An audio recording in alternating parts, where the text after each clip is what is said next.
Hello everybody and welcome to the August 2nd, 2018 edition of the Ephrom Josine Show. I am your host, Ephrom Josine. Some of you may be wondering about the sunglasses, and the answer is simple. I just engaged in very extensive Blues Brothers cosplay. You see, I actually am part of a club where we reenact Blues Brothers. Hence why I'm wearing the sunglasses, and I simply did not feel like taking them off before recording. I took off everything else, but not them. Anyway, let's talk about some news. So, we covered earlier this week that ever since the tax cuts the president has put in, wages have only fell in the first economic quarter since then. Naturally, the president, who I thought was supposed to be fighting for people who were making little wages, although I don't know why, he's a Republican, found a great idea.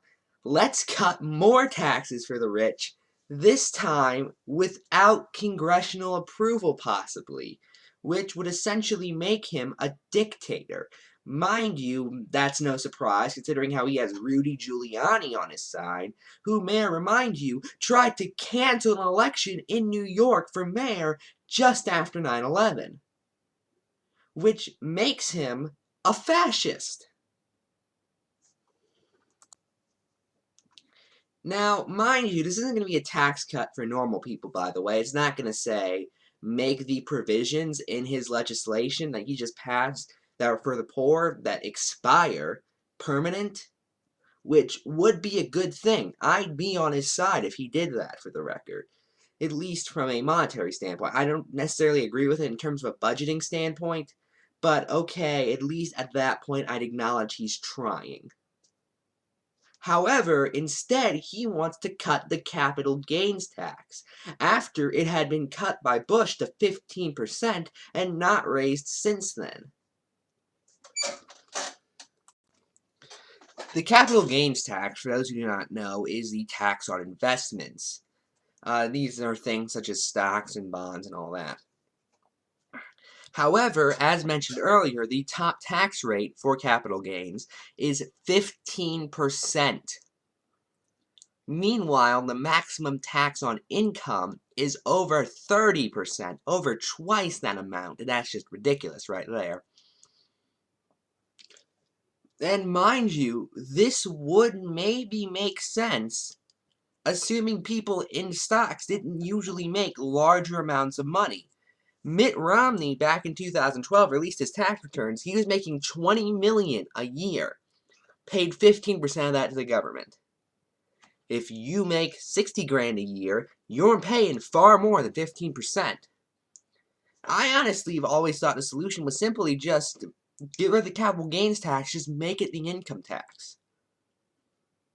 I thought that's simple enough, but apparently you can't do that because Wall Street owns this presidency. Steve Mnuchin worked for One West Bank and Goldman Sachs and is our Secretary of Treasury. Rex Tillerson, the first choice Secretary of State before Mike Pompeo, was the CEO of ExxonMobil. Now, the president says that this is to increase poor and middle class people making investments. The problem is, that's simply not how anything works.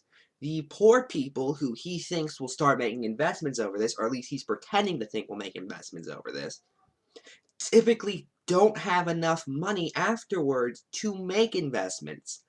Especially when you consider that most investments that poor people can make are very, very risky. I mean, yeah, you could take an investment in a startup company, but over half, in fact, I think over 3/4 of businesses fail. So would you really take that risk? Most people wouldn't, especially when they don't have the money to. There are entire shows on CNBC about fixing up bad businesses. And as such, these people take financial incentives in the company. And their stock typically goes up. And let's look at the data to be more specific.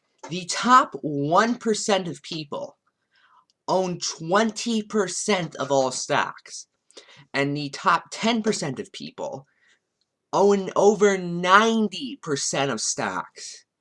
So that's who the president appeals to, and we know why he's doing this.